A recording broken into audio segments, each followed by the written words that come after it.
김동식의 라디오 칼럼 살며 생각하며.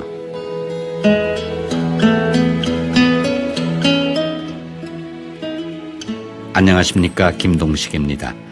오늘은 물에 대한 이야기를 하려고 합니다. 대형 식품점에 가면 물만 따로 진열된 섹션이 있습니다. 그 종류가 얼마나 많은지 어떤 물을 사야 할지 모를 정도입니다. 미국 내에서는 물론이고 세계 각처의 물들이 한 곳에 진열되어 있음을 봅니다. 미국에서도 물을 상품으로 팔게 된 것이 불과 몇십 년밖에 되지 않은 것으로 알고 있습니다.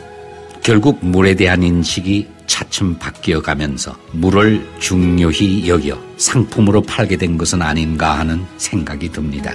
우리가 자랄 때에 어머니나 할머니가 새벽에 일어나 우물에 가서 정한수 한 대접 떠와 소반에 올려놓고 빌며 치성을 드리는 것을 보았습니다. 그리고 지금도 제사상에는 물을 올려놓고 제사를 지내죠. 물이 무슨 위력을 발휘한다고 우리네 조상들은 물을 넣고 치성을 드렸을까요? 어머니는 내가 군에 입대해서 제대하여 돌아올 때까지 새벽마다 그리하였다고 하더군요. 무사히 군 생활을 마친 것을 그 덕으로 여기는 어머니의 모습을 보면서 감히 그게 아니란 말을 할 수가 없었습니다. 힌두교의 인도인들은 간지스 강을 찾아 강물에 목욕하는 의식을 행합니다. 모든 질병과 악령을 몸에서 씻어낸다는 의미를 갖고 있다는 것입니다. 이미 다 아는 사실이지만 기독교에서는 예수가 세례 요한으로부터 물로 세례를 받았다고 성서에 기록되어 있습니다. 그로 말미암아 오늘에 이르기까지 기독교에서는 물로 세례를 행하고 있다고 봅니다.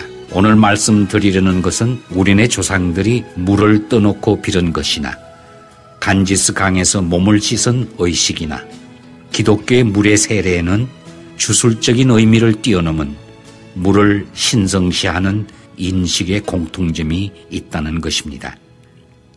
일본의 에모토 마사루라는 물과학자가 저술한 물은 답을 알고 있다란 책에서 위의 사실들에 대한 해답을 정명으로 보여줍니다. 한글 번역판으로도 출판되었죠.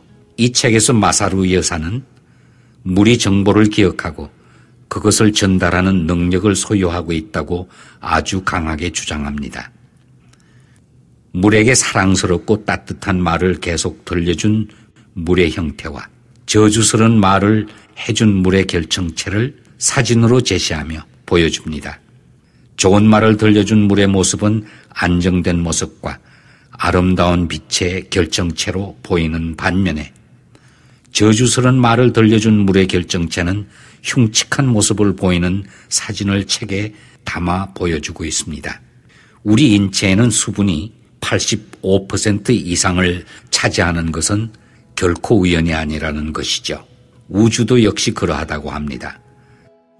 그러니까 물은 곧 우주며 우리 인간의 인체는 소우주로서 우주의 생태와 생리를 인체 내에 담고 있다고 합니다.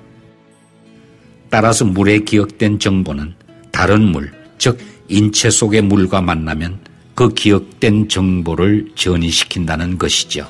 그녀는 이렇게 하여 사람들의 모든 질병을 치유한다고 합니다. 그래서 물은 답을 알고 있다라 한 것이죠.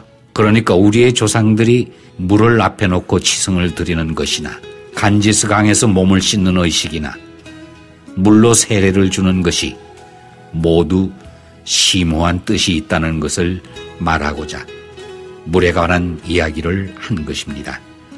오늘도 좋은 하루 되십시오. 지금까지 김동식이었습니다.